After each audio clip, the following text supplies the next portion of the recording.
Imagine waking up at 4 a.m., eyes burning, heart racing, mind heavy yet restless, chasing a version of yourself that doesn't exist. You call it discipline. But what if the very routine designed to make you productive is the one quietly destroying your focus? In a world obsessed with perfect mornings, 5-hour deep work blocks, and optimized schedules, we've mistaken exhaustion for achievement. We've turned life into a checklist and focus into a competition. Every book, every podcast, every influencer repeats the same commandments. Wake up early, take cold showers, grind without rest, and you'll become unstoppable. But science tells a more human story, one that most of us ignore. The brain doesn't thrive on rigidity. It thrives on rhythm. Those natural cycles of energy and recovery that define how we truly function. Neuroscientists call it the ultradian rhythm. Periods of roughly 90 minutes of peak alertness, followed by short phases of fatigue where the brain needs rest. Ignore these signals, and your mind begins to rebel. Dopamine, the very chemical that fuels motivation, starts to plummet. Cortisol, the stress hormone, rises. Your attention splinters, and what once felt like progress turns into a slow descent into burnout masked as discipline. History proves this truth. Einstein worked in bursts of deep curiosity, followed by long walks to let ideas settle.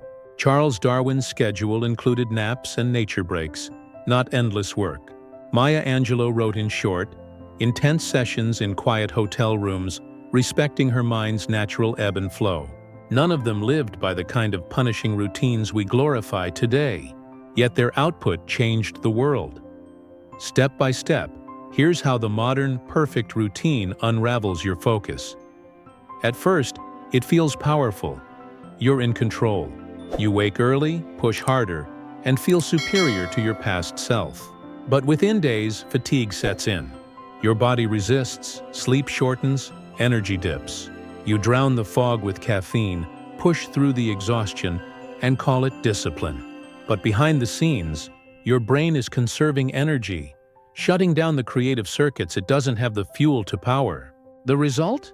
You're active but not effective, busy but not present. You start mistaking motion for progress. The ticking clock becomes your enemy, not your rhythm. True focus isn't born from control, it's born from balance. It's understanding that your brain is not a machine, but an ecosystem, one that thrives on cycles of effort and renewal, on moments of silence between the noise. The greatest productivity lies not in doing more, but in doing right at the right time, in the right state. When you align your routine with your biology, focus stops being forced. It starts to flow. The great paradox of modern productivity is this: the harder you try to control your time, the more you lose it. Because perfection ignores humanity. Real mastery comes when you stop mimicking someone else's system and start listening to your own. So ask yourself, are you shaping your routine, or is your routine shaping you? One leads to growth, the other leads to silent collapse. Soft piano fades in. In the end, focus isn't about waking up earlier, working harder, or doing more. It's about understanding the rhythm of your mind and working with it, not against it. And that leads us to a question worth asking. If our routines have become cages built from imitation, what would happen if we finally built one designed for who we truly are?